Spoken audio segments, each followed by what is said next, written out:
Okay. Thank you so much, Wendy. And I can see you very clearly. I hope others are able to see me. And yes, I'm showing up. I Wonderful. see you nodding, Wendy. Great. All right. Well, I'm really pleased to be here. Honored that you invite me into this group. And I enjoyed hearing a few words from many of the people who were coming in.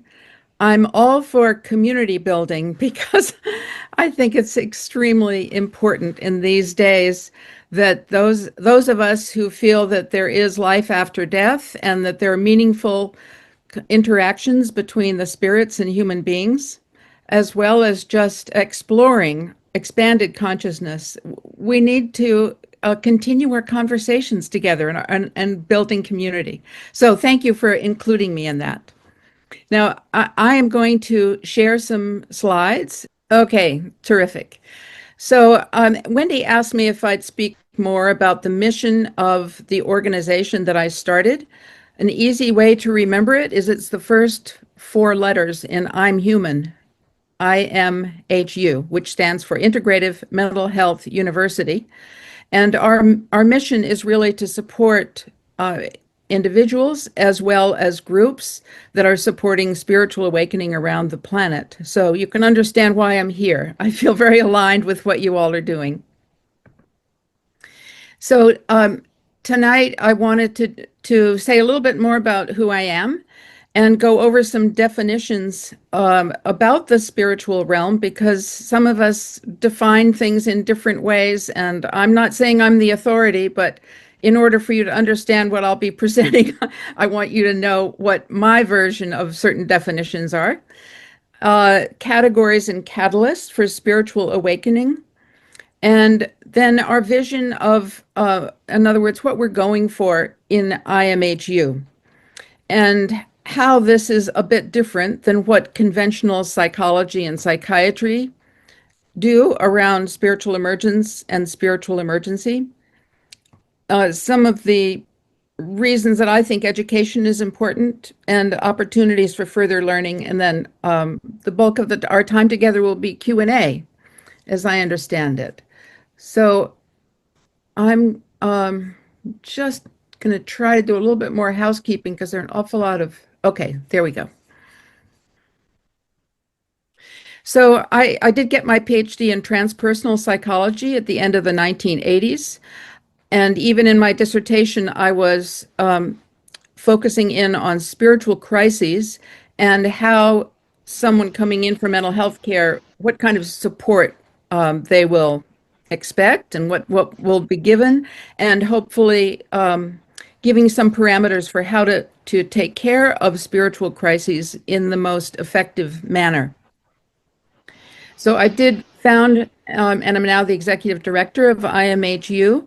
It was founded in 2013, and I've been teaching within IMHU, but also well before it, as in starting in 1990. So I've done extensive research in Brazil, and that's what allowed me to have some information about Spiritism. I spent 6 months out of every year for 11 years traveling in Brazil. I have authored 7 books, which seems amazing to me right now, and also co-produced 2 films, one on Spiritism in Brazil and one on a particular spiritual healer in Brazil. And for myself, I consider that I've experienced all the categories of awakening. I've never been through a spiritual crisis that took me into hospital care or that had me take the psychiatric medications. But I have a deep understanding of some of the disorientation and difficulty that can come as people and as we are awakening to greater realities. And I am a mother, a grandmother. People are now calling me an elder, which I guess I fit into. And I really enjoy gardening, as well as kayaking and hiking. Okay. So the books that might be of interest for you tonight are the first one, A Source Book for Helping People with Spiritual Problems, was initially called a source book for helping people in spiritual emergency. But then when the American Psychiatric Association created a category called spiritual problems, I changed the title because we were really talking about some of the extreme issues that can come up in the category called spiritual problems. I was invited by Harper San Francisco to write about stories. So the Call of Spiritual Emergency is the result of that invitation and published by Harper. And resources for extraordinary healing is something that came out of my travels as well as my education in transpersonal psychology, giving many more alternatives in terms of effective assistance for those who are having mental health issues. And the newest DSM is uh, basically a little bit of fun of the Diagnostic and Statistical Manual of Mental Disorders, which is considered to be the DSM for short. But I wrote another book, which is only about 25 pages with lots of pictures and calling it Deliberately Seeking Mental Health, which is also DSM. And then on the right side of your screen, you can see two other books. They're really focusing in on spiritism, which I spoke about the last time I was with you. One of the Kardec Spiritism is more of a getting to know spiritism kind of book, and the other one, Spiritism and Mental Health, is much more academic. And the cover of the DVD, Spiritism, is below, and that is half an hour long and speaks more to what Spiritism is about, both in Brazil as well as in the United States. And all of these are available on Amazon. And I can't speak for Amazon in AU, but I know it's available in the United States. If you want more information, there's the URL to go to. So I am thrilled that Andy Johns has recently joined IMHU in leadership. So as of last week, he has become the vice president.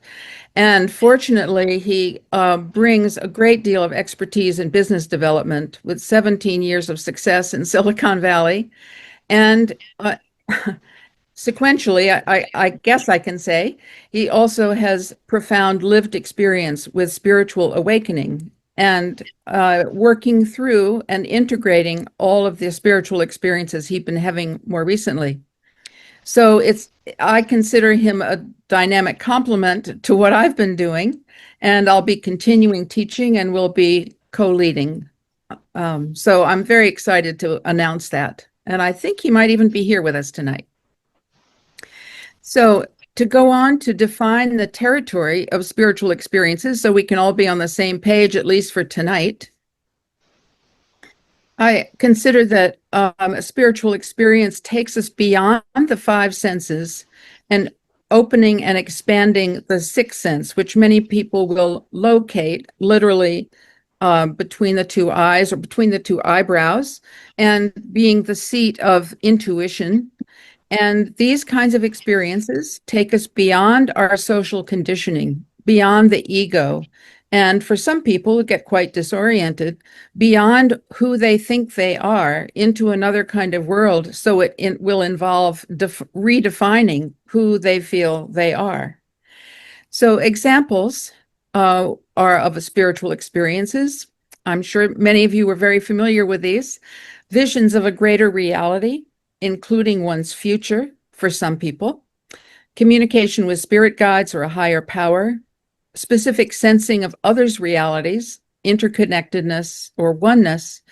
And that might include, of course, a great deal of empathy that can even take us into a situation where we're confusing our own feelings with those of others because we are so fully immersed in the other realities around us. And another example is profound inspiration that manifests through poetry, music, and technology. So I'm sure you all have many other examples of spiritual experiences, but these are just a few. And it's important to note that they can occur at any time and at any age. And in terms of timing, it may include practices aiming at altering consciousness, but it doesn't have to. Sometimes people have these experiences as they're walking along the street, but they can come as a result of meditation, yoga, the use of psychedelics and plant medicines, and other experiences.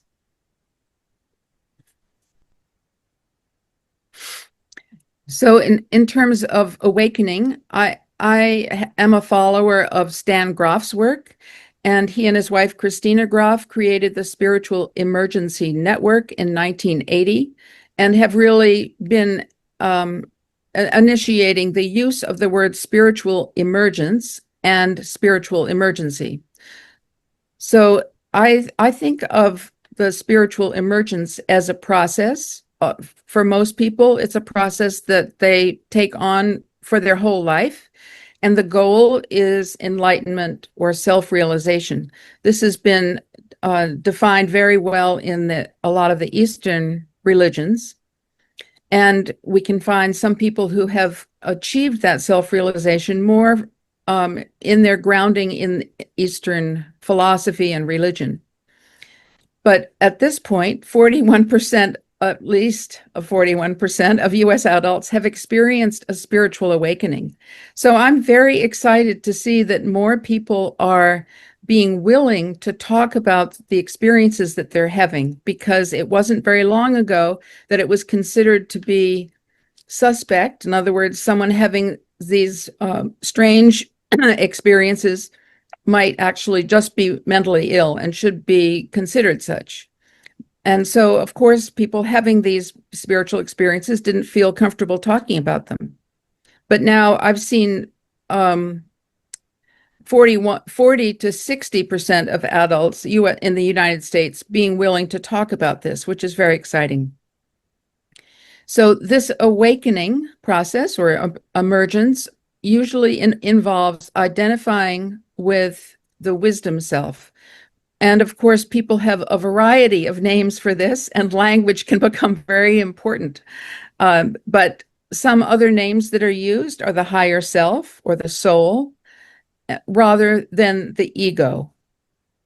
So the awakening also catalyzes a profound psychospiritual transformation. In other words, it can be spiritual in nature, but it definitely impacts our psychology very much, because it brings on, for some people, very new values, for some people reinforcing the values they have, but also it can bring on new beliefs and new priorities. So what is a spiritual emergency then? So it is, generally speaking, a real crisis, and people can go into real depths of disorientation and distress to the point where they really are debilitated. And a measure of debilitation is that it's extremely difficult to follow through on home maintenance, taking care of children, sometimes even taking care of one's personal hygiene. And that can be a reaction to going through a very intense process of spiritual awakening. So sometimes also in the process of a spiritual emergency, the effects of previous trauma can arise, and you can imagine that that can be extremely overwhelming if someone, for instance, is reconnecting with sexual trauma they had as a young person, as well as having very powerful spiritual experiences that take them into a very different realm than they're familiar with. So I'm just giving you an example of a spiritual emergency. But if the spiritual emergence process is supported, and if someone gives the appropriate kind of support to someone in spiritual emergency, the results are human flourishing, which are greater peace, self-acceptance at a higher level, deeper connections with all of life. So there's a tremendous amount of satisfaction that can come from a spiritual emergence in itself, but also from a spiritual emergency that is supported and resolved with appropriate care.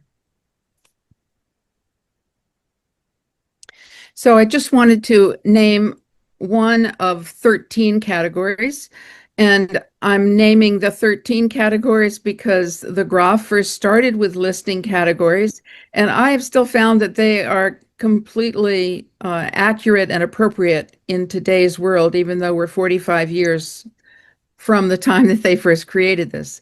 But I think one of the categories that I'm going to use as an example that you'll be able to relate to the most, given the nature of your group, is psychic opening, or an opening to in perceptual fields. So most people associate that, if they have the vocabulary for it, most people associate it with the third eye and opening to subtle perception. It can, of course, involve channeling spirit guides, and it can involve something we call clairvoyance, which could be described as people seeing things in the subtle realms that other people can't perceive because they aren't in the physical realm. Clairaudience, which might involve hearing voices which other people can't hear, but are coming through more on the etheric realm. Clairsentience, which would be a very high degree of empathy, where one is feeling what other people are feeling, or even feeling what aspects of nature are experiencing. And the same kind of thing with tasting and smelling, that have very unusual names, but it's heightening the senses and taking it into the more subtle realms. So I have a friend who can go into an environment, and if it's a very positive environment with very positive vibrations, she smells roses, even though there are no roses present. And if she goes into a place where there's something very negative that's happened, she actually senses that it tastes bad in there. So those are some examples of the tasting and smelling that are on subtle realms. So with the psychic opening, it can be extraordinarily frightening at first, especially when these perceptual abilities have been repressed and or one's culture does not accept them. So I oftentimes tell the story of a Brazilian man who was brought up in a lovely home. He was an only child, and his family were quite strict Catholics, and he had no sense at all that there were psychic abilities. He had no words for it. He had no cognitive framework for it, and he had a sense that if anyone had any of these abilities, they were just likely crazy, and that was the end of the story. But when he was in his late 20s, all of a sudden his psychic abilities opened up tremendously. And it was only through actually going to a spiritist hospital that he was able to remove himself from under the category of being schizophrenic, which he'd been labeled by a very well respected psychiatrist in Sao Paulo. And instead, he was able to get some training because he was hearing voices that actually were about channeling. And he was also able to become an energy worker. And actually, after he had left the Spiritist Psychiatric Hospital, he went back in order to assist the people there through doing energy work with the patients under the supervision of the administration. So there's some absolutely wonderful things that can happen with people who are having these psychic openings. But in our culture, and I think I can speak for Australia as well, people are still a bit suspicious if you speak about your psychic opening, and it's not fully accepted that these abilities exist. So again, just to explore some of the vocabulary, some people who are having psychic openings move into something that we could call Christ consciousness, which is not necessarily a Christian term, but may be a term that really speaks to moving into a state of consciousness where one feels full of love and extends that love to all beings. So that can be an extremely potent experience in psychic opening. as can mystical experience, where one is more apt to feel at one with everything in all of nature, all of life. So, of course, some people will say that all of these experiences are spiritual experiences and that they come from intuition, actually. But they all lead, and especially the entry to Christ consciousness and mystical experience, leads to wisdom, compassion, and being in service. So, of course, we would want to assist people to move in that direction, wouldn't we? Now, what are the catalysts? I know I'm moving very quickly, but I'm just trying to give you a taste of the vocabulary we use. And within a course that I teach on how to effectively support someone in spiritual emergency, we talk about 9 catalysts. And some examples here are, first of all, I'm going to go from the bottom up, the Dwapara age, from the point of view of I guess we could call it yogic philosophy or Hinduism. The Dwapara age is an age we're moving into now very actively. And in the Dwapara age, people recognize that energy is more primary than material reality. And in the Dwapara age, people are much more apt to open their intuition into all kinds of experiences, sometimes very spontaneously, and sometimes children are being born with these unusual for us, unusual kinds of experiences and abilities. So there's a lot to be said about the Dwapara age, but I just want to say that the catalyst here is that we are moving into an age where people are going to experience life in a different way and open up their perceptual abilities, sometimes just spontaneously. And then, of course, there are many more mediums, I think, in Australia, as well as the United States, on TV, within the internet. So we're being exposed to many more people who are stepping up to the plate as psychic mediums, and so we have more interaction with them. More people are writing books and having near-death experiences because of the improvements that are made in technology. So a person can literally move into clinical death and come out of it and have profound experiences when they are actually clinically dead. And then, of course, being a highly sensitive person is also a catalyst. If you haven't been exposed to the work of Dr. Elaine Aron, I highly suggest seeing her film on a highly sensitive person and recognizing that 20% of all people in the world, men and women at this point, are highly sensitive and more apt to experience higher empathy and higher sensitivity than 4/5 of the population. So these are the kinds of people who also are more apt to fall into or actually not fall into, but more, I should say that they're interested in spiritual awakening and are apt to have very profound experiences.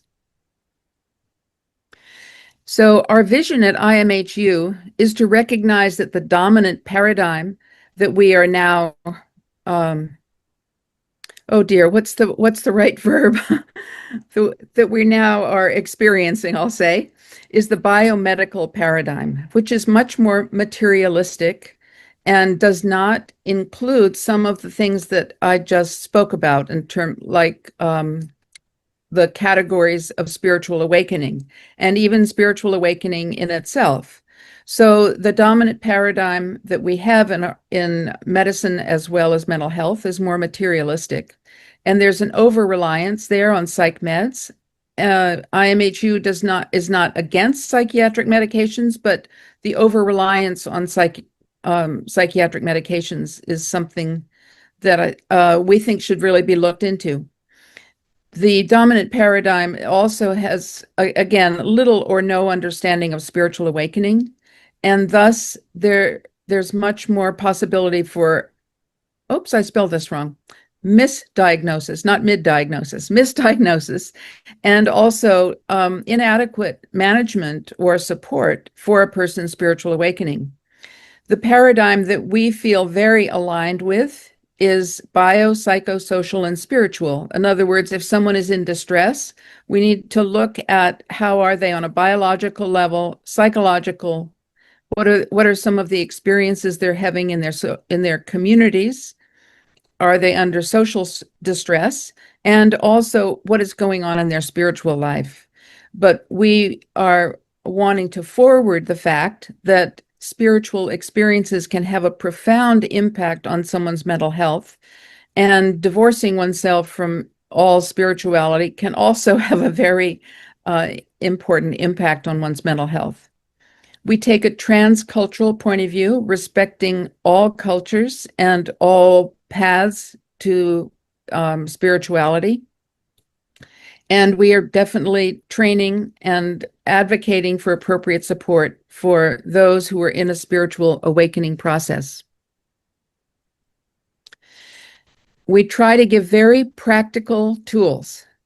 So just to name a few courses that we offer, and we offer 46 courses. Screening for spiritual awakening phenomena. It has a practical tool for anyone in a position of being a healthcare provider.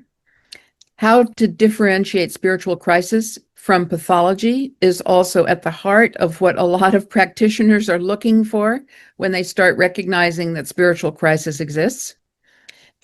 We also go into psychedelic medicine and consider if it's good, looking at risks and benefits, looking at the ethics that are important, and how to integrate spiritual experiences if one has them within taking psychedelics or plant medicines. But we are not training guides. We are only looking at the fact that many people are having spiritual experiences because of psychedelics and plant medicines. So one of the things that is very important to us is that we want to provide some kind of immediate caring for someone in spiritual emergency today. So we have a resource, which is the International Directory of Spiritual Emergence Coaches. You see the imhu.org/coaching/directory will take you right there. And I've trained 130 spiritual emergence coaches, and we are continuing to train people all over the world. We recognize that we can't expect most healthcare providers today to recognize or understand what spiritual emergence and emergency is about because they don't have that kind of training within the conventional system. And we also recognize that most of the public has had no psych education in this particular territory. So there are many opportunities for training at IMHU, and I've also been invited for the second year to teach through the Aleph Trust, which is located in the UK.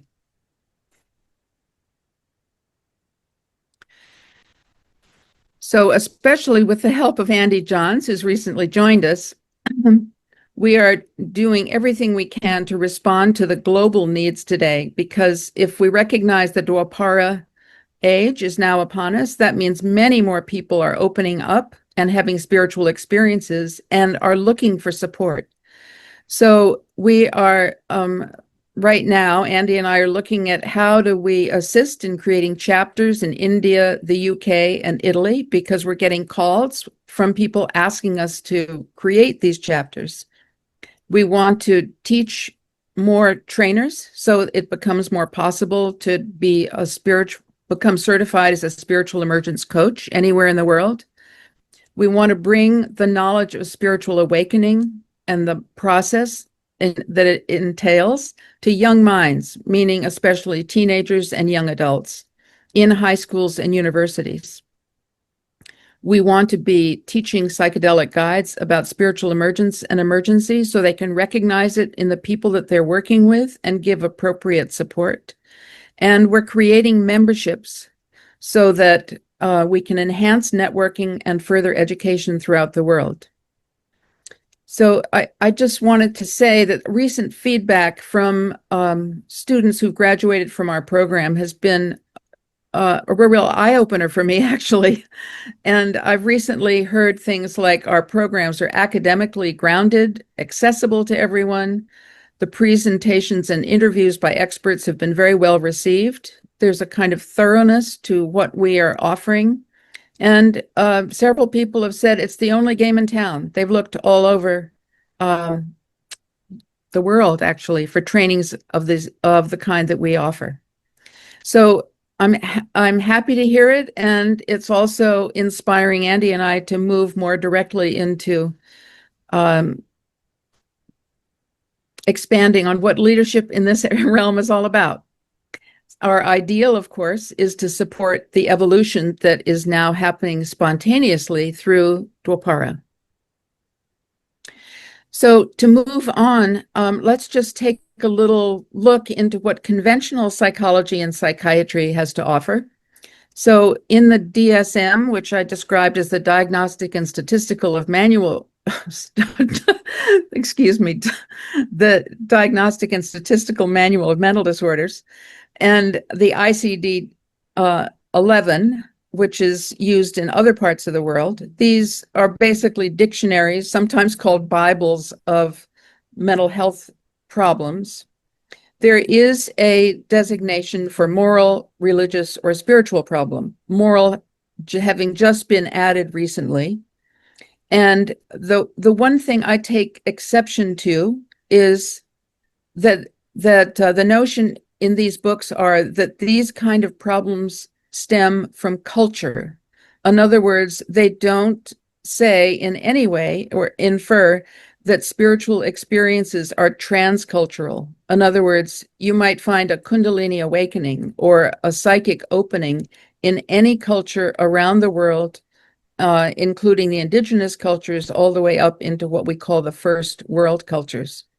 So I think the American Psychiatric Association, associations connect with the editing of the ICD-11 are a little bit behind in terms of expanding on something that really needs to be expanded upon right now.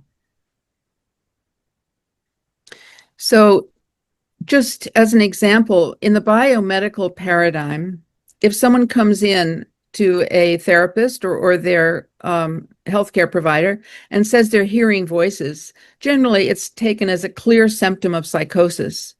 And the person who is doing the assessment just diagnoses and may, if they're licensed to, offer antipsychotics and possibly hospitalization for observation.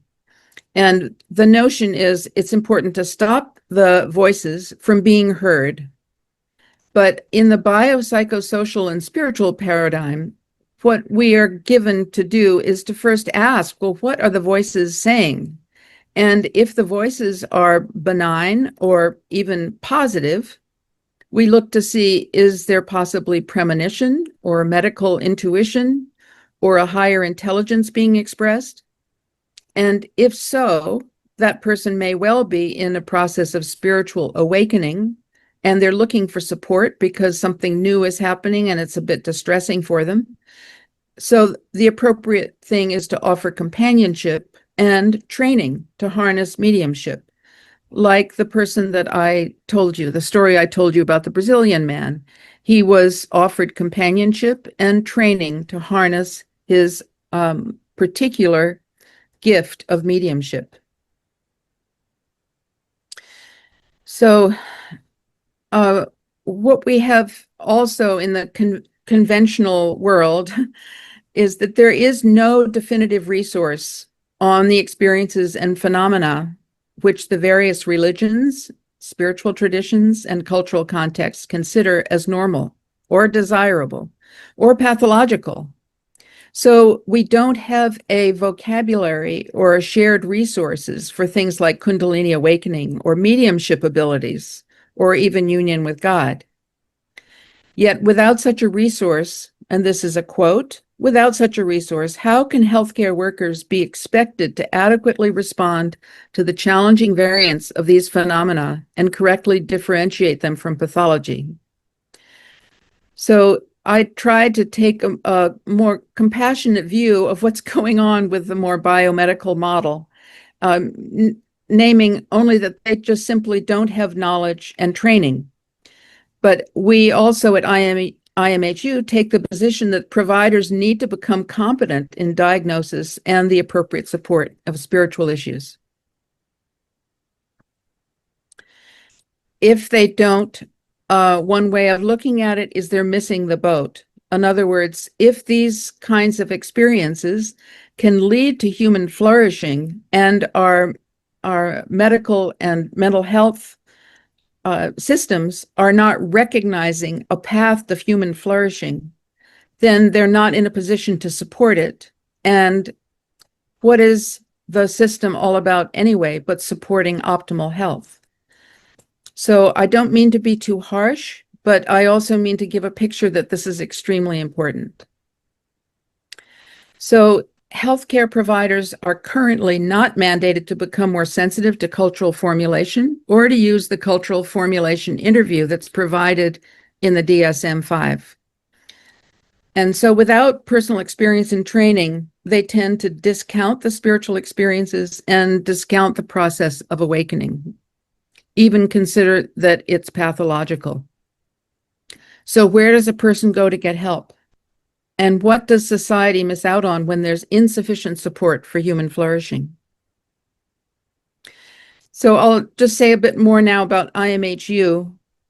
What we want to do is help people acquire more understanding and practical skills so that they can help themselves if they're a person with lived experience or a loved one, or if they are a licensed professional, a therapist, or a coach, to help their clients to integrate phenomena associated with awakening to higher states. So one of the more unique courses that we offer is called How to Effectively Support People in Spiritual Emergency. It's a 5-week online course available night and day in Australia time as well as in the US and Europe. And another thing that we offer, which is a 7-day seminar offered only once a year on location in Brazil on spiritist therapies. And the reason we go into spiritist therapies in particular is because spiritism, as I mentioned before, is all about providing support for human evolution, and especially around spiritual things. And they have, over the last 130 years, developed ways of assisting people to not only recognize that there are spiritual experiences, but to integrate with them and harness them so that they can impact others in a positive way. So all of this is offered for free at Spiritist centers and Spiritist hospitals. And the 7-day seminar that we give offers a small group of healthcare providers an opportunity to visit these centers and hospitals and to see exactly how they operate and interact with the practitioners. So just a little bit about the course on the supporting people in spiritual emergency. We want to be very clear about describing the positive transformative outcomes that are possible and discover several models that can help to manage it appropriately. We want to improve the ways each person offers support. So we recognize that we're still learning too, and we learn from our students, but there are wonderfully more expansive ways of providing support. We offer a deeper understanding of 13 categories of awakening and the 9 catalysts of awakening. And our trajectory is to help people to become more competent in this area. So if people want to be certified as a spiritual emergence coach, they follow the online course, which I just described, with a 2-day workshop that's done on location in various parts of the world. I'm now teaching in the US and also UK, but I've also taught in Australia. So there are a lot of other opportunities at IMHU. We offer free courses which just help people to understand what is this zone anyway, because a lot, as I said, have never heard about it before. Spiritual emergency is totally new for most people. And even the sense of integrative mental health is new for people. So we want people to get some sense of the territory and also hear from others who tell their story of awakening. So it can be a conversation that happens from the heart. Again, I mentioned that we have about 46 courses, some live on location, but most are online. And we're doing everything we can to promote a learning community through, we have not started the memberships yet, but we hope to be getting those started soon. But at this point, there's always an opportunity to link with others in all of the online courses we do. So if you're interested, there are references here, and more resources can be found in the upper right corner. You see the URL, imhu.org/archive-IMHU. And if you want to contact me with other questions, you have my email address here, and also the URL for IMHU. And you can find all of the information you might like to see about all of our courses by going into imhu.org. But there is a URL specifically for the certification that's mentioned here.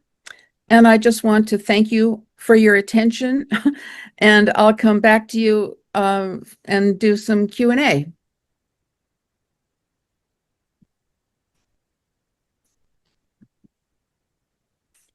Emma, that was absolutely fabulous. I'm sure all of us have had our minds blown wide open to what is possible.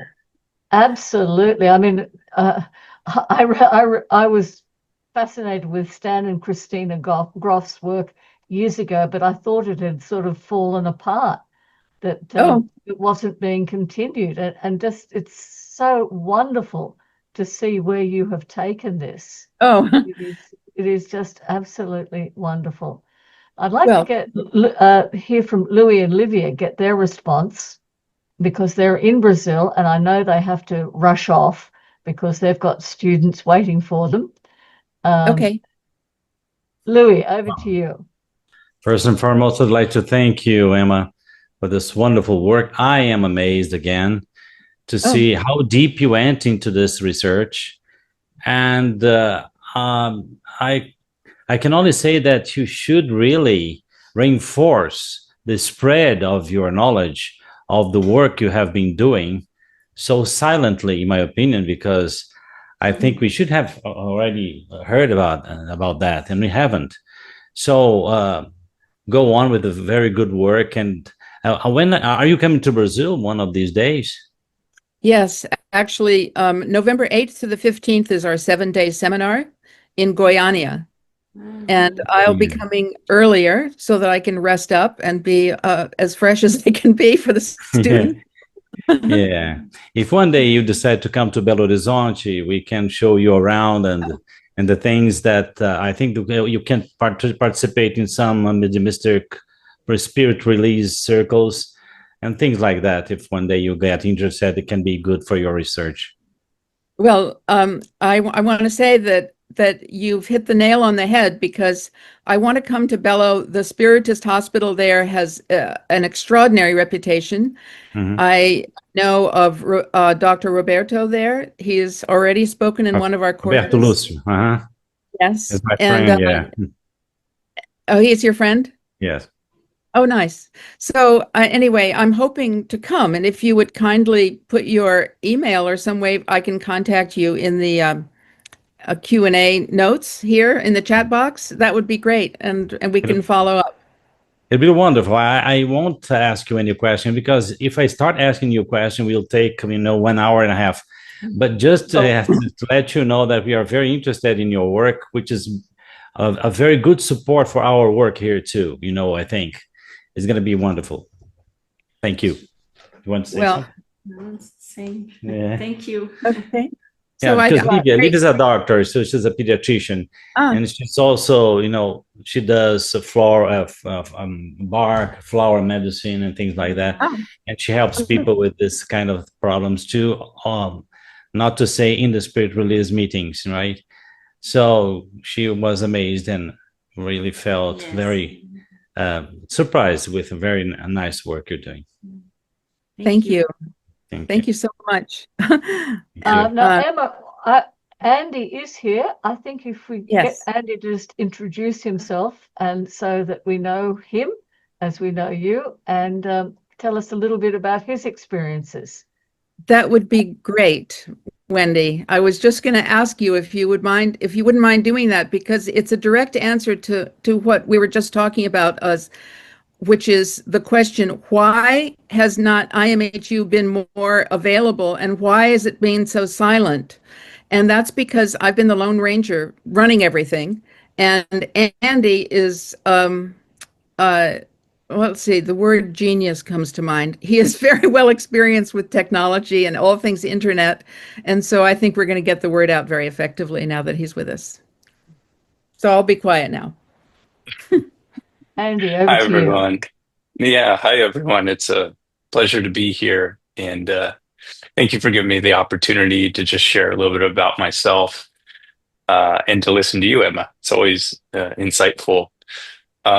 Yeah, I guess you could say that the short story for me is the last 5 years of my life has been a living testament to all the work that Emma is doing and to the knowledge and research that she's trying to bring to the world. I had spent a long career in Silicon Valley, having been a part of multiple technology startups that went on to large global scale, and I played a direct role in working on those expansion efforts. I became an executive, and at one point, a founding partner of a venture capital firm. So I had the sort of Instagram highlight reel of a professional career in Silicon Valley.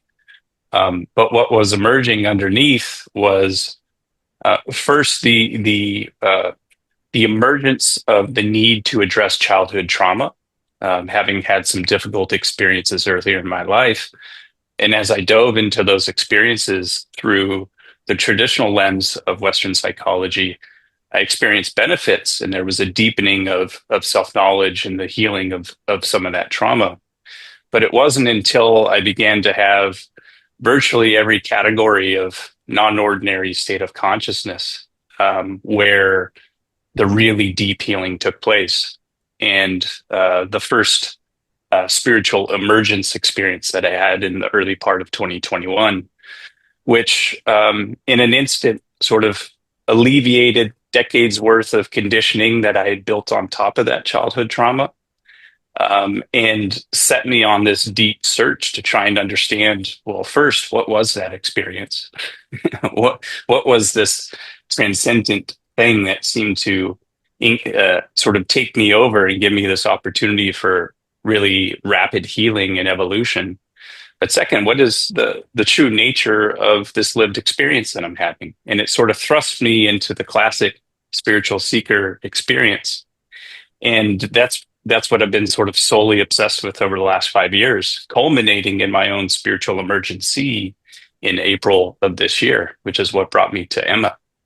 And so we're at this point where my sense of self has radically changed. My perspective of the world, my perspective of what it means to heal and transform has changed in the direction of this deep passion for understanding all of these spiritual experiences or non-ordinary states and the role that they play in human healing and transformation.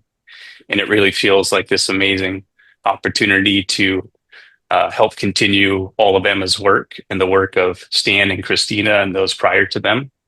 And I wouldn't be here if it weren't for those awakening experiences. That's what I'm here for.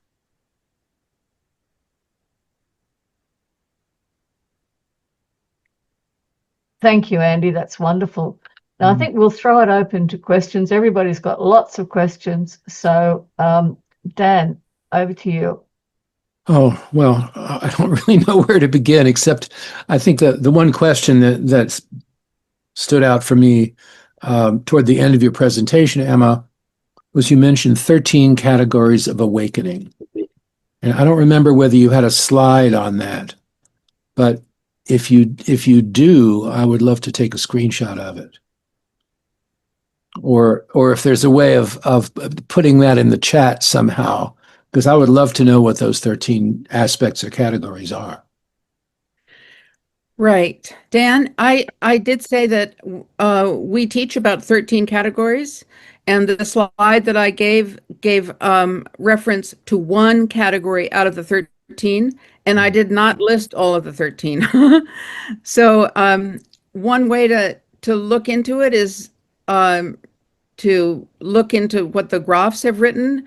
One way is to take our course. One way is, it has been written up by a variety of other people.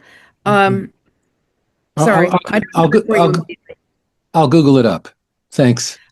And I do want to say that since the Groffs created this back in 1980, I have definitely changed and updated much of what they do. And Stan and the people who are supporting his work and his legacy have invited me to be a guest presenter. So within the Groff Legacy programming. So I feel that he is supportive of what I'm doing, but it's not what IMHU is putting out is not exactly what Stan Groff put out in the 1990s. Okay? Okay, thanks very much. I'm Emma. This work is so needed. Um, I was a psychiatric aide in training at a mental hospital nearby, and as I got to know the patients, and that hearing voices was a common thing, and they're just given medication to deal with it, and there's no trying to understand what it is and what it's about. And uh, I wanted to help these patients so badly, but your resources, your knowledge, and your wisdom on this subject is going to help tremendously. And thank you for your presentation. I look forward to learning more about it on your website. Oh, well, thank you so much. I appreciate your comments. And it's always heartening for me to hear of someone who is training as a nurse, to hear them say, "Oh yeah, right, this is important." And it seems like more and more nurses are coming to us actually because they recognize it's really important to make distinctions. What is the pathology and what is spiritual awakening, and how can we learn? So thank you so much for being so open. Thank you, and I'm hoping that the powers that be that run these hospitals will open their eyes and listen and incorporate your work. It's so needed there. Thank you. Yeah, well, let me just say, I try to encourage everyone to be talking about this and not leave it all up to me or Andy, even though Andy is really good at describing what this is. There's just leaving it to the two of us to do it all is a lot, and we highly encourage people to maybe take from what we put up on the website and then do their own presentation or their own article in their newspaper or their own talking to hospital administration. So thank you for your enthusiasm. Thank you. Thank you, Dr. Emma. That was wonderful. I'm wondering whether you have that talk and those slides anywhere else, because I know Wendy will do a fantastic job at putting it out on the Friday afternoon, Friday Afterlife report. And but let's not leave it just to Wendy, because I think we could really see a lot of that. That's really good, all the references and everything, because it's such a refreshing approach to spiritual awakening. And I'd like to see the SciMed people, the scientific and medical network, get involved as well. It's wonderful. Now, could I ask just a quick question? I have seen people who are convinced, and because probably good messages, that service to humanity is the only way to go. And I've seen people get burnout doing that. And keeping the balance is really difficult for them. And it becomes, I think, a psychological problem in the end, can lead to blood pressure high and that sort of thing. And I just wonder, is there any way that your approach could warn about that and offer ways to keep that balance without seeming to say you must withdraw from what you're doing? Okay. Thank you. What a great question. Thank you so much, Christine.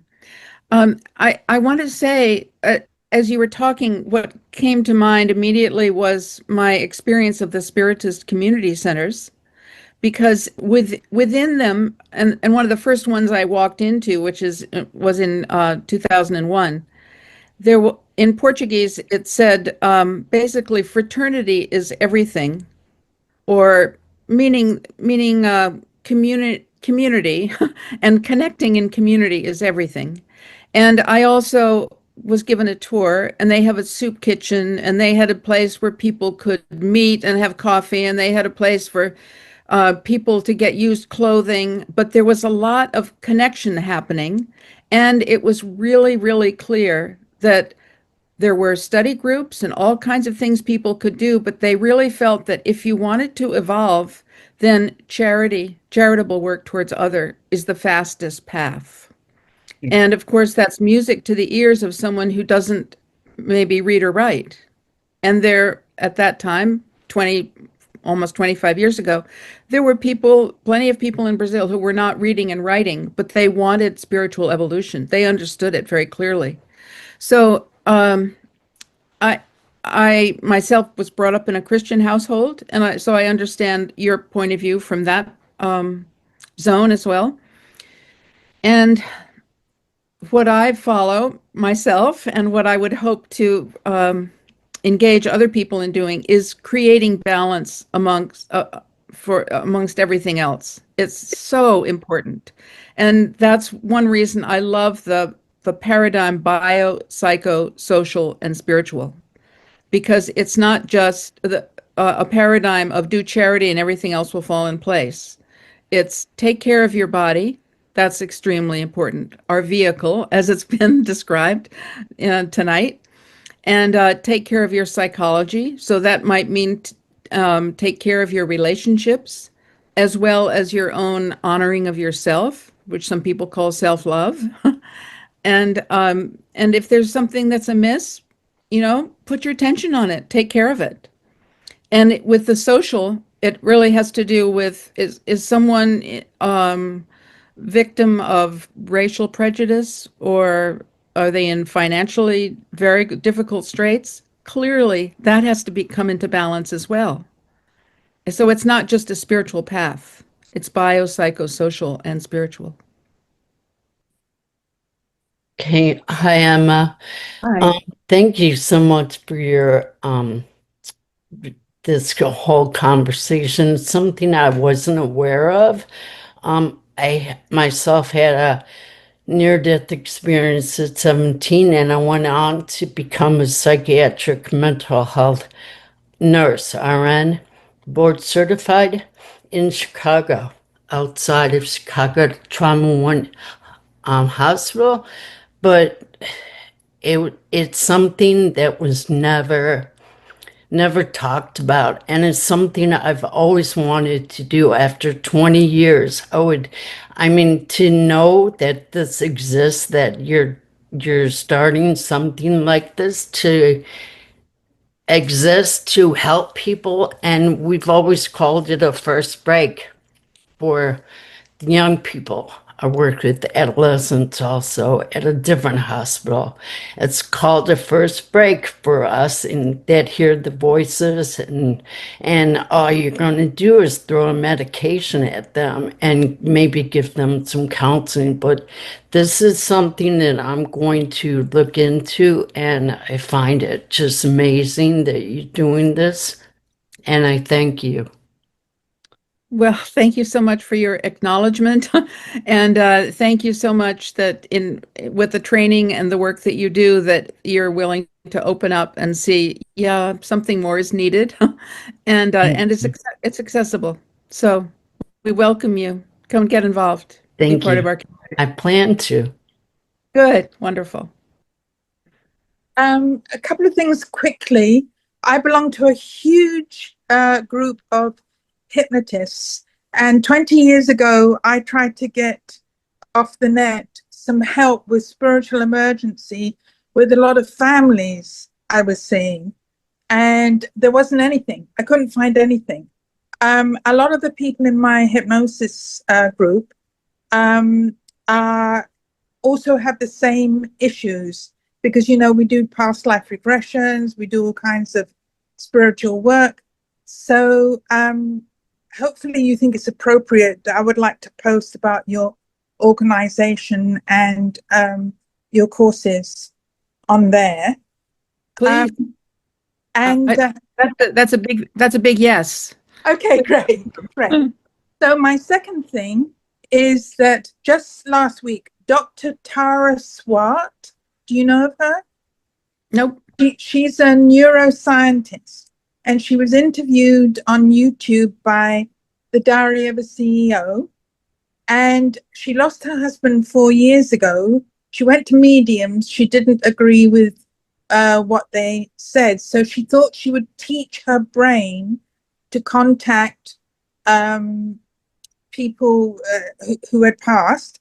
The important thing about this is she began her talk by saying she was part of a team that used to hold people down and give them needles because they either saw things or they heard things. And my last point, because I have so many things I'd like to discuss with you, but my last, I think, important point is she was very adamant that she discovered that she could see things. So visualization is okay in people that are suspected to be mentally ill, but auditory isn't. And I haven't read her book, The Signs, because it's already sold out on pre-order. It's coming out in September. But basically, she's adamantly saying auditory is still a sign of mental illness. So amongst the people I talk to, there's a bit of a hoo-ha about that because I move in shamanic circles and we often have dreams where it's very hard, as you know, to describe. It's not a voice exactly, but it is a voice telling you things that you need to know. And so she most probably put me in the crazy label. But anyway, those are the two things. I will be writing to you. Thank you so much. I feel vindicated after 20 years because I think this work is so important, and just thank you for what you've done. And I'm so happy I came today. Oh, good. Well, thank you so much. I appreciate it. And would you mind spelling her name? You said Tara Swat. Is it? It's SWART. She has millions on her YouTube. The last one that she did was 20 million people watched it. Wow. So that's why I felt it was important to tell you about her. And her book is called The Signs. Oh. And it's just called The Signs. And you can see the video if you put in Dr. Tara Swart and Diary of a CEO. And the CEO is Stephen. I think it's Stephen Bartlett. Bartlett.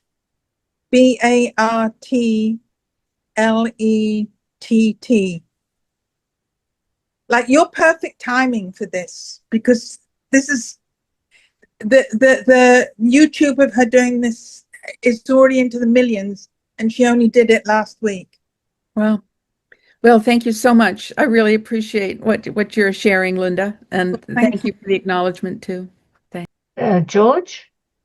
Yes, indeed. I practiced transcendental meditation for over 50 years, and what it's basically taught me over the years is that when you get coherent brain waves, you basically create synchronicities in the environment, and you get nature support when you're in tune with the universe. Therefore, the astrology of the Earth and the planets in our solar system are important to us.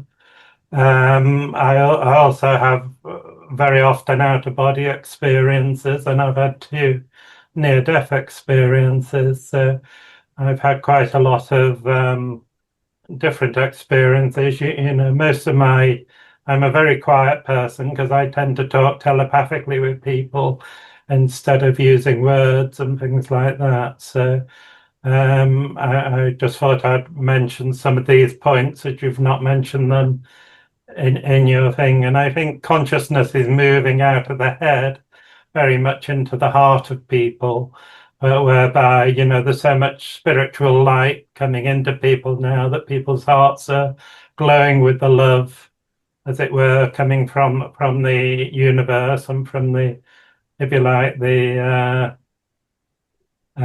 different, you know, extraterrestrial races like the, you know, the Pleiadians, the well, there's lots and lots of names for them.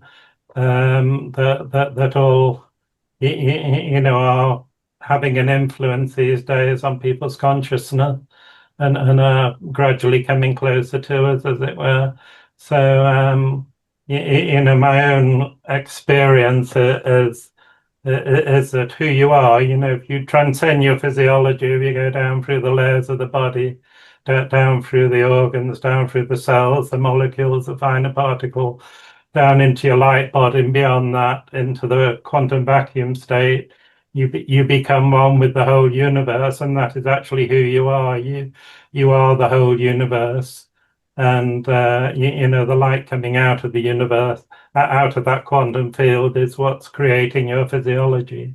You know, when 2 photons of light hit each other, they change from a wave to a particle. So, you know, all the fine particles in your atoms and things are all made of light that have congealed and things like that, you know. So, you know, there's a lot of light now coming into the universe. You know, if you watch the Schumann resonance chart, it's almost been off the chart the last 2 weeks with the amount of energy, you know, upgrading people's DNA and stuff like that. So it's, you know, the whole consciousness of the human race, or the whole planet, is being upgraded, I think, very quickly, because mainly because of the astrology and the fact we've moved out of Kali Yuga. You know, if you're talking about the Indian system, and we're now moving into much more positive energy, as it were, that is more supported in love, as it were.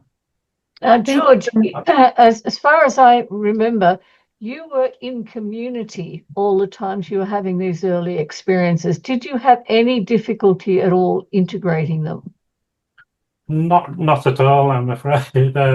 You know, as I say, I've been doing it for over 50 years. So I've had a lot of weird experiences, and you know, when I was out in Switzerland with the Maharishi, we used to practice levitation techniques and things like that, where you know, mind over matter, you got the body to lift off the ground and do things that you're not supposed to be able to do. You know, remote viewing and being able to walk through walls, take your spirit out of your body, and you know, be able to just walk through a wall, because the amount of space between the atoms is such that, you know, spirit can get through that, you know, solid walls and things like that. So, but George, what I'm getting at is you had the benefit of living in a residential community with the Maharishi, where all of these things were normalized. If you had been having these experiences at home on your own, I think it would have been completely different.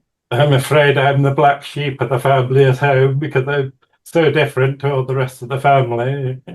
Exactly.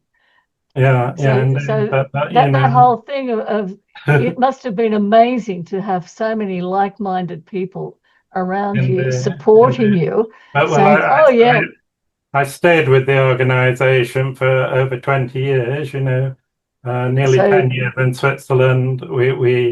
I then moved to Mentmore Towers, an 80-bedroom stately home in Buckinghamshire, and then from there we built an ideal village in Skelmersdale in Lancashire, where I stayed 10 years, where 2,000 people could all meditate together. So, oh my gosh! Well, you were in an absolutely fabulous situation. and then I bought a farm in Wales, in North Wales, here in the Snowdonia National Park, because the national park, it reminds me of Switzerland because of all the lakes and the mountains and things. But the thing was that at the farm we had a mile-long private drive, so I think I was being a hermit in the hills for another 10 years, where I Beautiful. used to be able to talk to the animals telepathically, and the nature spirits used to talk to me on the farm and things. And when I went to bed at night, the voices in my head would plan the next day. So before, 10 minutes before I went to sleep, I would know what I'd be doing the next day, because I had so many spirit helpers, angels, or maybe different family members or whatever in spirit, but used to talk to me and tell me what was important on the farm, because there was enough work for 50 people on the farm. But I was there. Well, I had one other person with me on the farm. And we had over 700 sheep to look after. And as I say, George, you've had an amazing life. Now we're going to indeed, move on. We're going to move on to Ellen McCord. yeah. I mean, will the lady answer some of my questions or not before you move on? I don't know. Oh, sorry. I don't know. Emma, is there anything to answer there, or is it? Oh, I just want to say thank you to George. What a fabulous story. Just awesome. I appreciate your sharing so much about your life, George. Okay. Thank you. Thank you. Ellen? Well, Emma, thank you. I'm somebody who has been a fan of you for quite a few years and followed what you're doing. So I'm just so grateful to see you in this forum. And I want to say two things, and then ask you a question. One is, it took me 50 years to figure out that I was a medium after after my first, I call them psychiatric incarcerations, because I was one of those that was actually tortured and forcibly drugged, several times. But what I'm curious about, they're twofold. One is this idea of community and I've worked in peer support networks, and I have a friend who's on here who actually handed me the guide about getting off of psychiatric drugs, thank God. And I was able to do that. But one of the things I'm a little concerned about, and I don't know whether you work so much with, I know you work with people with lived experience, and if somebody has a certification or has some kind of educational standard that they've already met, that they can then become a spiritual emergence coach. But one of the things I'm concerned about is that the programming that goes on to get to those points where people become peer supporters, because I've watched the peer support networks be kind of co-opted. That kind of programming makes it very difficult. Here's my concern with it. Determining the difference between spiritual emergency and pathology puts a person in a position of being in a power dynamic in working with a person who's going through the spiritual emergency. So my curiosity is twofold. First, how do you break that down in your training so that in the peer support, I know there's an equal kind of feeling with people, but when there's a certification, there's another level, there's a power dynamic. How do you break that down? And then the second thing I'm really curious about is how many of the people that you've trained have actually worked with people that have then become mediums and have gone on to do, or healers, or gone on to do other kinds of work and have gotten beyond the labels of mental illness. So it's kind of a twofold question. Okay, I'll answer the last one first. Okay. And that is, I have no idea Oh. to answer your question, because I've been a one-person you know, the whole organization has been resting on my shoulders for a lot of years, 12 years. And I'm thrilled that Andy's joining. And we're looking at an expansion where there's going to be a lot more teamwork. And so that we could answer questions like that, like we can do follow-up with people. We could find out, hey, of the people that you're working with, how many become mediums? You know, we just don't have the bandwidth, or I have not had the bandwidth, I should say. Okay. So thank you, though. That's a great thing. And if you want to volunteer to help us, please do. So I do. So yes. Oh, okay. So there is on imhu.org/contributions, there's a little form you can fill out that says you want to volunteer and what you'd like to do. So that's great. And then the other thing, if I understand it correctly, I really get that there's usually a power differential, we could call it, within psychotherapy and psychiatry, certainly. And the way it has come down for decades is the person sitting in one chair has reality as an authority, and is an or to say another way, is an authority on reality. And the person sitting in the other chair, which is sometimes called a client or a patient, is a person who is out of touch with reality or unbalanced or has something wrong with them. And so there's already right there, there's a huge differential in the power dynamic and in the relationship. So one of the things that we feel lies at the very root of being in a healing relationship with someone who is searching for support to integrate their spiritual experiences or integrate their spiritual emergency is to be in a place where we recognize that each one of us is learning all the time. That means we're both students. The people sitting in each chair is a student. And they may be a student of the other person or the student of themselves or both, a student of life. And so the spiritual emergence coach is a person who has learned the language that we teach, which is pretty general language. So they have a cognitive framework for the path of spiritual awakening, which most people do not have. They get a little bit of it or the shadow of it or something. They know something's there, but they don't have a way of defining it that works for themselves. And so a spiritual emergence coach has that language, and hopefully the people who are certified can be present and respectful of the person who comes to them for support.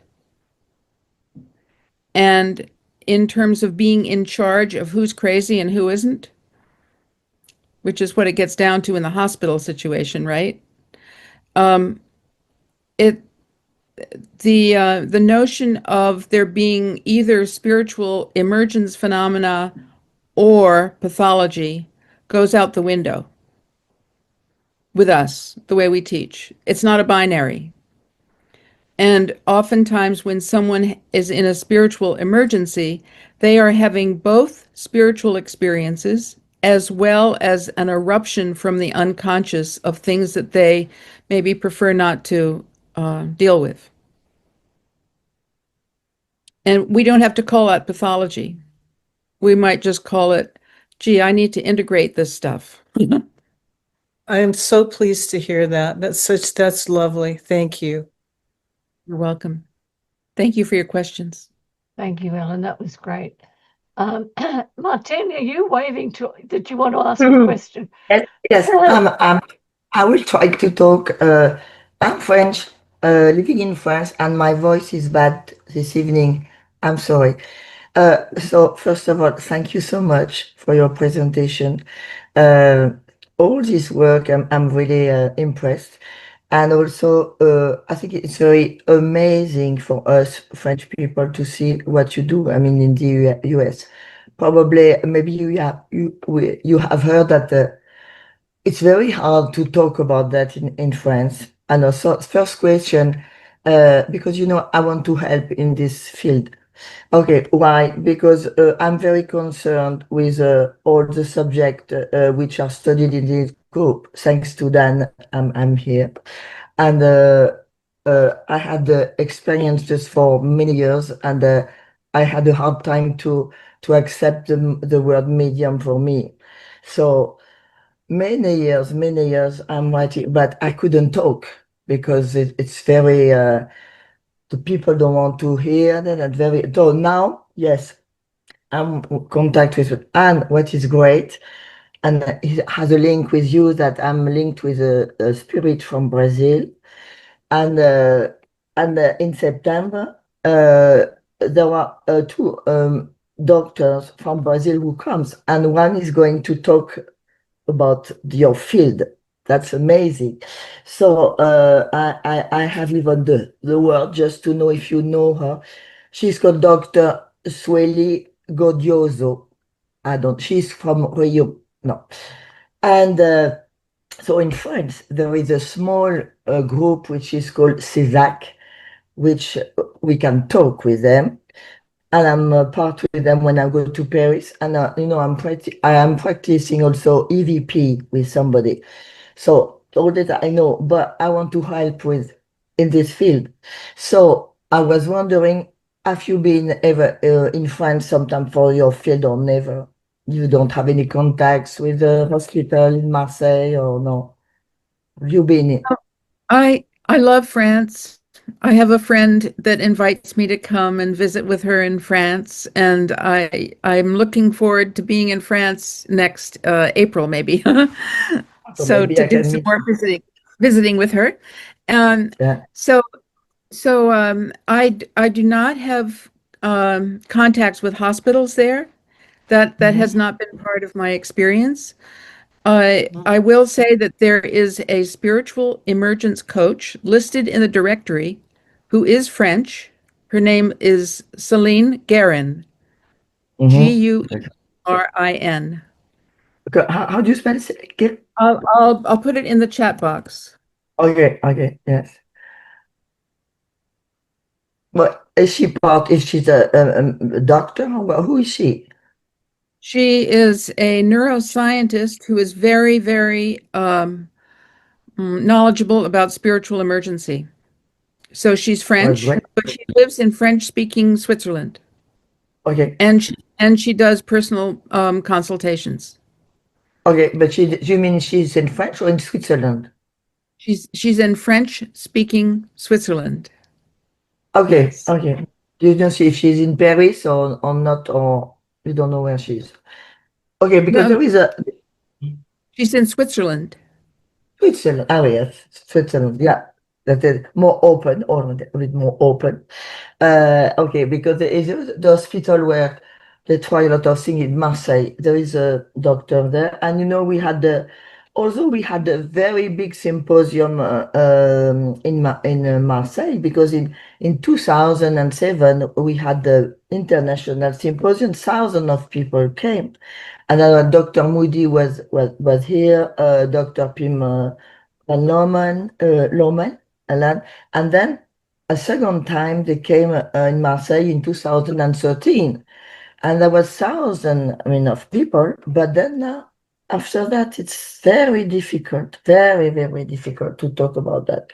So I was just want to tell you that in case I can help or can talk, because we will have a meeting in Paris, and I'm living in the south of France now, but I will be in Paris in September for 3 meetings. With that for what you are talking about. So I said, well, maybe I can talk about you, and I don't know, we never know, or I don't know what we can do. Please feel free to talk about me, and there's a lot of free information at IMHU that might be helpful. I noticed that Steve has just posted the link to the woman that I suggested for you. Good. You see in the chat box? Uh, the chat, I go to the chat. Yeah, go to the chat box, and Steve has just Yes, posted yes, the link yes. to help you. Fabulous, fabulous. Go to the end. Okay. Okay, I will. Ah, yes, yes, yes. Right. Thank you so much. Yes, thank you. I'm going to Switzerland also. Then, so great. Thank you so much. I had just a curiosity question. I wanted to know how Emma found Andy or how Andy found Emma. Great question. So I think, well, Andy, do you want to say? You just showed up. Sure. Yeah, so I found Emma, thankfully. The universe was conspiring in me finding Emma because in April of this year, I went through a rather intense period myself. I had a proper spiritual emergency that, in retrospect, looking at it, had sort of been building over the prior 8 months. And so I ended up in one of these extreme states. During that, I realized, okay, I need to resource myself. I need support and help because I'm having an experience that is new to me relative to the other awakening experiences I've had. And thankfully, with the assistance of one of my favorite AI tools, I was able to find Emma fairly quickly, reached out actually through IMHU, and that's how we first connected. Thank you so much. And I just wanted to acknowledge you, Emma, because your presentations, not they're so academically acceptable. Do you know what I'm saying? It's for the academic crowd, anybody who looked at your presentations, I just couldn't find fault with it at all. It's very engaging and enrolling, and I thank you for that because it's real hard to find on this topic. And Andy, I'm so glad you found her. Me too. Me too. I just want to say, Emma, thank you for carrying this. I've watched you over a few years, and I remember 2 or 3 years ago we were talking about stepping back, and I'm really, really grateful that you have carried this as a soul champion for those of us who have experienced what we've experienced, and I just a very sincere thank you. I appreciate the acknowledgement. It's had its rough points, Ellen. I can imagine. Regina, can I get you to come in on this? I'm just curious about if you have come across people as a medium, as a channeler, who have got into troubles when they're opening up and had nowhere to turn. I've seen it, and I didn't have any I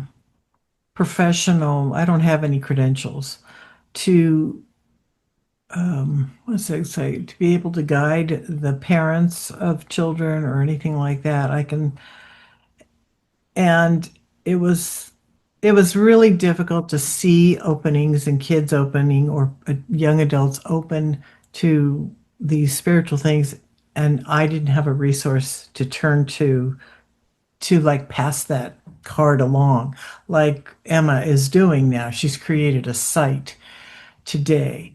But then I didn't have the knowledge, and like Emma was saying, that so many of these people in their emergence, they are teaching them the language. And the language is what I also did not have. I saw what was going on. I could feel what was going on. You could even feel the nervous breakdown just about to happen. The energy of an individual was just going bonkers.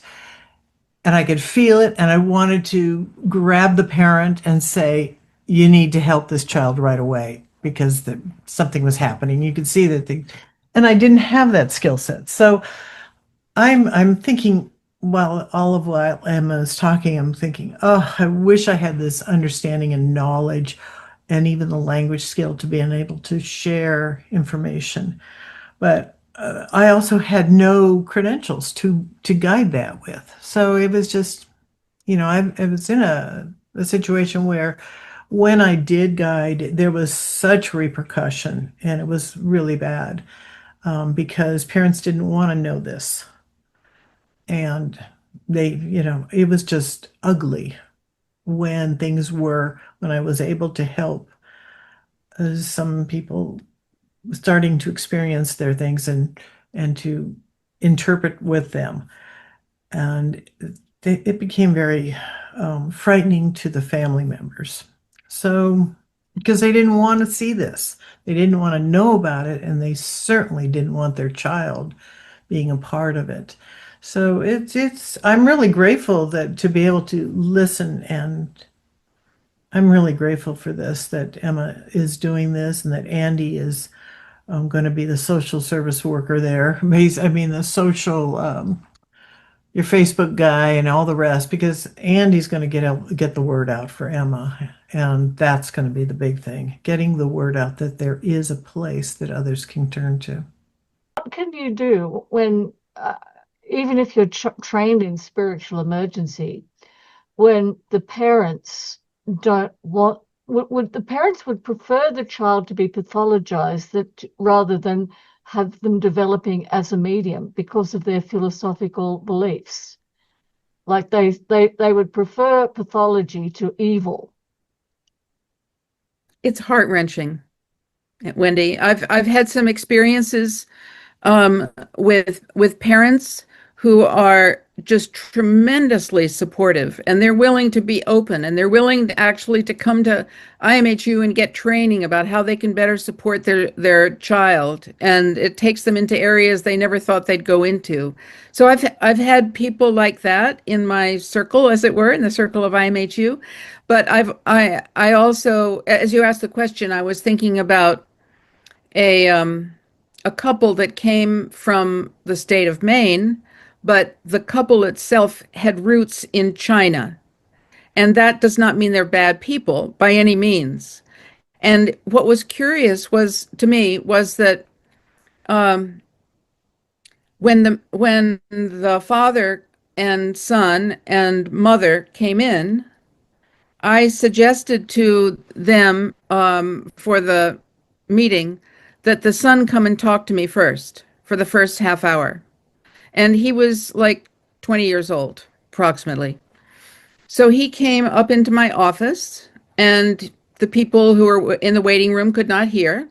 He came into the office, and I just sat with him, and I tried to just be a listener and really get a hold of his story. It was an extraordinary story of spiritual emergency. He is a highly sensitive person, a fabulous pianist, on scholarship at one of our best universities, all the way down the line. Amazing human being. And when he told this, after he told the story, he looked at me and he said, "So am I crazy?" And I said, "You've given me absolutely no indication that you are an unbalanced, mentally ill person. And I do make some suggestions that you get some support because from my frame of reference, you're in a spiritual emergency." I don't have time to go into the story to tell you more, but that was what I said to him. And then his parents came in by invitation of both him and both the son and myself, and looked at me and basically said, "So you've probably heard the story. Is this a spiritual emergency or is he mentally ill?" And so to begin with, that's a difficult question because I don't believe in the binary, right? It's not an either or question. He had strong spiritual experiences, and there was something there which I would call a lack of self-confidence, especially vis-a-vis his authoritarian father, who wanted to be in control of him. It was absolutely heart-wrenching to watch what happened. And so by the end of our time together, I gave the young man every indication that he on my door was open to him. I'd love to work with him. Please come back. We can, if money is an issue, we can figure out a way for me to offer you support. But I felt like the family closing in on him and not being comfortable at all with his high intelligence and high spirituality. So I don't know what happened. I didn't follow up. It was not up to me to follow up in that way. But that was one of the worst experiences that I've had. And I'll tell you that 9 out of 10 times, the parents are willing to open up, even though it takes them into areas that they are not initiated in. And that's the good news. It's almost as if you need to have a whole set of separate resources for the parents on spiritual education. It's Well, Wendy, we invite people, parents or partners of loved ones who are going through a spiritual emergency to come into that online course to learn the language and to understand what it's about. So it's not just for psychotherapists or coaches or counselors. It's really for everyone. People with lived experience, their loved ones, anyone who's related to them who wants to understand what's going on or open up to new perspectives. And I'll tell you, the psychotherapists who join the course, and usually it's about 50% of psychotherapists and 50% of other people who are not licensed, they are each learning from the other. I've had amazing experiences with the dialogue that goes on between those with lived experience and those who are psychotherapists but had priorly been untrained. interesting. Regina? Yeah. A quick comment here. Oops, I'll lower this hand here. The thing is, I see with whether it's this or somebody with other learning challenges or complex thought process, neurodivergent, it is always, and only because I'm 69 now and we have this knowledge, a little bit of life gives us, but it seems that it's always about the fear factors, the less control, as you were talking, Emma, letting go, and the parents or families or support system learning and being educated about the process that you're going to be doing or teaching or working with. And, it's fear. Fear is what always stops things down, shuts things down so quickly. And for support, I think that if we could educate more and more, and the internet and Wendy's group here, and the more and more I'm looking deeper and deeper into all sorts of areas, the more I see that the world is raising their vibration. They are we're getting a lot of intelligent people coming forward. Enlightened people who are having spiritual experiences, and has nothing to do with your intellect. It has to do with who you are in a spiritual body, in this spiritual sense. It's just all about that, and letting go of those controls. Letting go and asking questions. We are all students, and we'll be students long after we die physically. That's the way we go. But it's hard for some to say, I don't know. Yeah. Yeah. Yeah, but I thank you very much, Emma. I've got your number and I'd love to share it, and I don't know if I'll be able to, but I'll try. Okay. Well, thank you so much for your comments. Thank you very much. You're amazing, amazing. And you've got it. This is getting Andy on board. More and more you will have on board, and you'll find other internet individuals who can work for you too. I see that. I see this now finally taking off, but everything had to be ready. You had to be ready. You really do. We have to be ready. As much as exhausted as you were, there was parts of you that weren't quite ready, and now Andy's there and you're ready. And so he is too. He's done all this before. Be a piece of cake. We're excited for you. Sure. Yeah. The first thing that it's going to start with is, and this is currently in development right now, is we're going to take the existing web platform and we're going to upgrade it.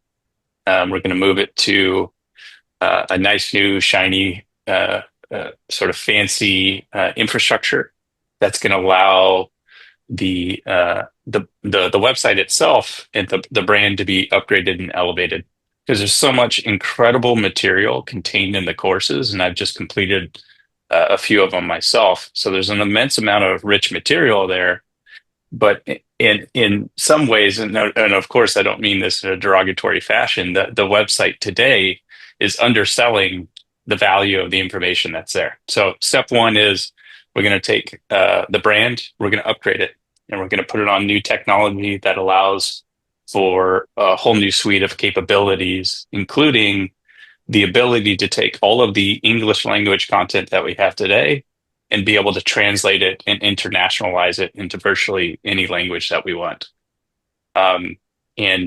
This is one of the first things that I worked on back in 2008 in the early days of Facebook, was how do we take this thing that's English and make it accessible to the entire world? So in some ways, it feels like the dots are connecting, looking backwards for my own lived experience, sort of leading up to this point. So that's a big part of it. Honestly, I think that it's about really allowing the content to sort of sing and speak to a whole new audience. In addition to that, I'm going to try and personally also do a lot of work of producing new streams of content that we're going to be putting onto the website, in addition to all the course material that Emma and the other professionals are producing. So my hope is to first upgrade the brand and the technology. And then secondly, work alongside Emma in producing sort of the future curriculum and doing what I can to provide more content and information for free for professionals and for individuals.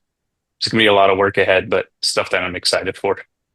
Absolutely fabulous, Andy and Emma. Yeah. I think everybody here is totally on board with what you're doing. And as we're all sort of saying, this is what we've been waiting for 20 or more years to actually have this kind of material available. We are over the moon to have discovered you. And Andy, we're right behind anything that we can all do to publicize what you're doing. Please just keep in touch. And, Wendy, on that note, before we close, I'd like to put something in the chat box that will give people a more structured thing to contemplate in terms of our mission and vision. We just put it up online, and just a minute. So if someone goes to that site, in the top paragraph, it has a link to our mission and a vision for the future, and it's highly informative. We've already been contacted by a major foundation, and so we pulled together everything we could as fast as possible. Andy's done a fabulous job, and so the information's there if anyone wants it. Okay. That was one thing I was going to ask. Is there any possibility of getting support for so that we can get some donations so that people from developing countries can afford to do the courses? I think that I've had a couple of people say, I'd love to do the course, but it's beyond my financial means. Now, that's one thing that we're setting up in terms of our chapter in India. We don't even know whether we're going to continue calling it a chapter or not, but someone in India said, we need what you have to offer, and yet we can't pay that particular price. So we're sorting it out so that they can be an affiliate, and if people use a certain URL to get in, then they get a huge discount if they're from India.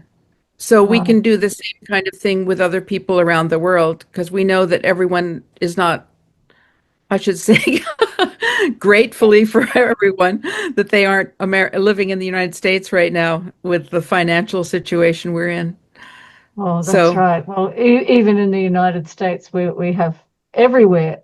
You have people, and I've worked in this community for many years with psychiatric issues, and everybody is hard up, shall we say. Anybody with a long-term disability has financial issues. So we offer partial scholarships, Wendy. Well, And that's good to and know. we have an application that we ask people to fill out, so that we know something about their situation. But yes, I'm just wondering if it would be useful to have a pay it forward thing, because there may be some people who do the course who are so impressed with it that they'd be willing to sponsor somebody else who can't Yes. afford it. We actually do have that on our contributions page. Someone Right. can choose to offer To some sponsor scholarship. somebody. Yeah, right. Well, I think that would be absolutely fabulous, and I'll look into that and to publicize that. Thank you, Wendy. I Emma, appreciate it. thank you so much once again. I think we're all absolutely over the moon about your work, and Andy, we're just delighted that you're on board. And thank you so much. And please keep in touch anytime that you'd like to publicize what you're doing or come along and join us. We'd be very happy to have you.